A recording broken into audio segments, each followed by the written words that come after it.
Hello' everyone. আজিৰ ক্লাছটো হৈছে কাৰেক্ট টেন্স। চ' কাৰেক্ট টেন্স কেনেকৈ কৰিব লাগে তোমালোকৰ এক্সামত বহুত বহুত কোৱেশ্চন আহিবলৈ দেখা পোৱা যায়। সেইকাৰণে আজিৰ ক্লাছটো হ'ব কাৰেক্ট টেন্স। চ' কাৰেক্ট টেন্স কেনেকৈ কৰিম, প্ৰেজেন্ট ইনডিফিনিট টেন্সৰ কাৰেক্ট টেন্স কেনেকৈ কৰিব লাগে। প্ৰেজেন্ট ইনডিফিনিট টেন্সৰ গঠন কি, সাবজেক্টৰ পিছত কি লাগিব, ভাৰ্বৰ V1, তাৰ পিছত অবজেক্ট। ভাৰ্বৰ V1 মানে কি, ভাৰ্বৰ প্ৰেজেন্ট ফৰ্ম লাগিব, তাৰ পিছত অবজেক্ট। ঠিক আছে, এতিয়া আমাৰ কেইটামান কিৱৰ্ড মনত ৰাখিব লাগিব। প্ৰেজেন্ট ইনডিফিনিট টেন্সত পৰিব এইবিলাক মনত ৰাখিলে হ'ব। কিৱৰ্ডবোৰ হৈছে কি, অলৱেজ। যদি কোনো এটা সেন্টেন্সত কি থাকে, অলৱেজ দিয়া থাকে, তেনেহলে মই বুজি পাম এইটো প্ৰেজেন্ট ইনডিফিনিট টেন্সত পৰিছে। অলৱেজ, নেভাৰ, এভৰিডে, এভৰি ইয়াৰ।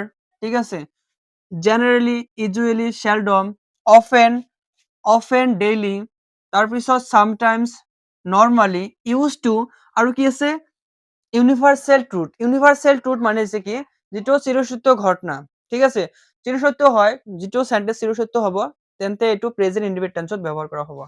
হৈছে, এতিয়া তাৰ পিছত কি আছে, এটা বস্তু তোমালোকৰ মনত ৰাখিব লাগিব, যিটো এনবি আছে, নোটবুকটো আছে, এইটো মনত ৰাখিব লাগিব। প্ৰেজেন্ট ইনডিফিনিট টেন্সত সাবজেক্টটো যদি কি হয়, থাৰ্ড পাৰসন হয়, তেন্তে মেইন ভাৰ্বৰ লগত এছ নহলে ইএছ যোগ কৰিব লাগিব। ঠিক আছে, এতিয়া এছ কেতিয়া হ'ব আৰু ইএছ কেতিয়া হ'ব, যদি ভাৰ্বেৰ শেষত কি থাকে, এছ,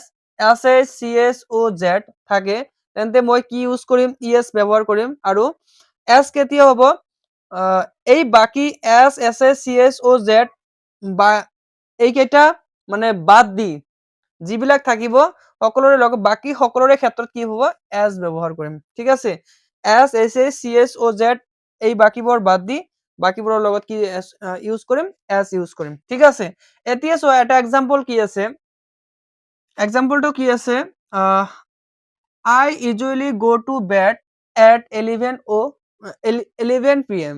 এইটো কোশ্চেন তোমালোকৰ পৰীক্ষাত এইটো আহিছে, বহুত ইম্পৰ্টেন্ট কোশ্চেন। বহুতে ষ্টুডেন্ট কি কৰে, এইটো মিস্টেক কৰা দেখা যায়। চ' কি আছে, প্ৰেজেন্ট ইনডিফিনিট টেন্সত পৰিছে নে নাই, কেনেকৈ বুজি পাম, এইটো কি আছে, ইউজুৱেলি আছে। ঠিক আছে, এইটো কিওয়াৰ্ড দেখি মই বুজি পালো এইটো কোনটো টেন্সত পৰিছে, প্ৰেজেন্ট ইনডিফিনিট টেন্সত পৰিছে, হয় না। তো এতিয়া মই কি কৰিম, ইউজুৱেলি থাকিলে প্ৰেজেন্ট ইনডিফিনিট টেন্সত ব্যৱহাৰ কৰা হয়। এতিয়া প্ৰেজেন্ট ইনডিফিনিট টেন্সৰ গঠনটো জানিব লাগিব। প্ৰথমত লাগিব সাবজেক্ট কি আছে, আই, হয় না। আইটো কি ফাৰ্ষ্ট পাৰসন হয়। এতিয়া থাৰ্ড পাৰসন সিঙ্গুলাৰ নাম্বাৰ হ'ব লাগিব। থাৰ্ড পাৰসন কি কি হয়, যেনেকুৱা কি আছে, হি হয়, সি হয়, ইট হয়, নাউন হয়, এইবিলাক হৈছে কি থাৰ্ড পাৰসন।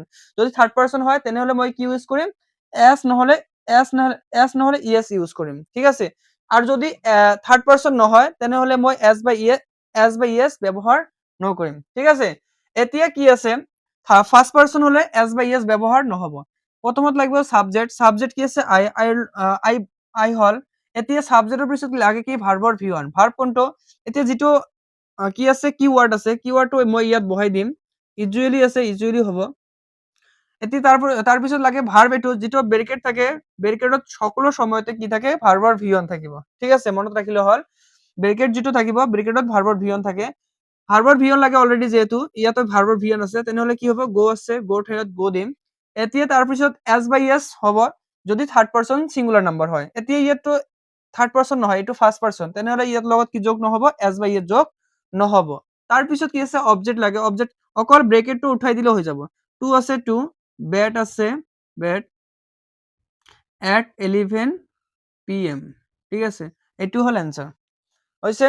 এতিয়া নেক্সট কোশ্চেনটো কি আছে, নেক্সট কোশ্চেনটো চোৱা, দ্য টিচাৰ টিচ আছ ডেইলি। ঠিক আছে, এইটো কোশ্চেন মই কেনেকৈ সলভ কৰিম চোৱা।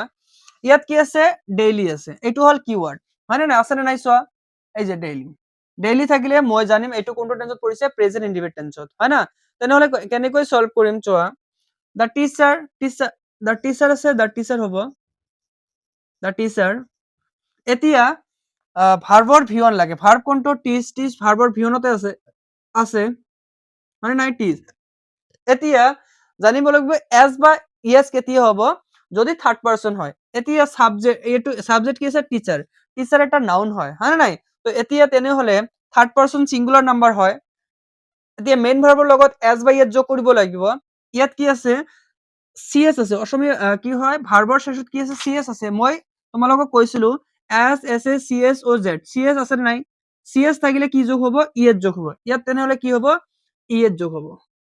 CS আছে যেহেতু টিচেস হৈছে তাৰ পিছত কি লাগে আমাক অবজেক্ট কি আছে আস তেনেহলে ইয়াত কি হ'ব আস ডেইলি আছে ডেইলি এইটো হল এনসার এনেকৈ কৰিব লাগে আৰু নেক্সট কোশ্চেন কি আছে the sun rise in the east হয় না সূর্য পূব ফালে উদয় হয় এইটো চিরসত্য ঘটনা হয় তেনেহলে চিরসত্য হলে চিরসত্য বাক্য হলে তেনেহলে প্রেজেন্ট ইনডিফিনিট টেন্সত ব্যবহার করা হয় এতিয়া কি আছে the sun থার্ড পারসন হয় তেনেহলে মেইন ভাৰ্বৰ লগত কি যোগ হ'ব as বা ইয়েত যোগ হ'ব ইয়ে যেহেতু কি আছে বাকিবোৰৰ লগত কি হয় as যোগ হয় ইয়াত সেই কাৰণে as যোগ হল তাৰ পিছত কি আছে in the